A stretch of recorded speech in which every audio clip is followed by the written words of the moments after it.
লাউ পাতা নয়, মিষ্টি কুমড়োর পাতা দিয়ে আজকে বানাবো চিংড়ি ভাপা। তো গাছের থেকে কতগুলো মিষ্টি কুমড়োর পাতা পেরে নিলাম, আর এগুলোকে ভালো করে ধুয়ে এভাবে আমি ছুরির সাহায্যে কুচিয়ে নিলাম। পাতাগুলো কড়াইয়ের মধ্যে দিয়ে অল্প একটু নুন আর অল্প জল দিয়ে সেগুলো একটু ভাপ দিয়ে নিলাম। আর ভাপ দেওয়া হয়ে গেলে জল থেকে তুলে সেগুলো টিফিন বাটির মধ্যে দিয়ে দিলাম।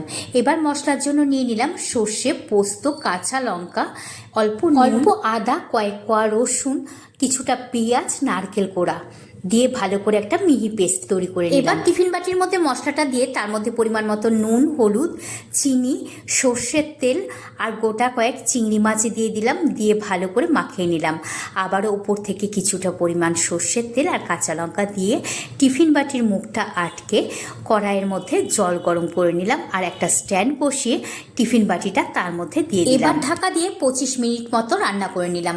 25 মিনিট পরে ঢাকা খুলে টিফিন বাটিটা উঠিয়ে নিলাম। এবার ঠান্ডা হওয়ার পরে টিফিন বাটিটা খুলে দেখলাম। দেখুন দেখতে কেমন হয়েছে।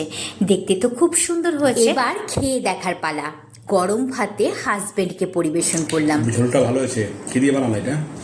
এটা কুমড়ো পাতা দিয়ে, নারকেলের দুধ দিয়ে, তারপরে সর্ষে, পোস্ত, এটা সব কিছু দিয়ে বানিয়েছি। কেমন হয়েছে খেতে? টেস্ট হয়েছে।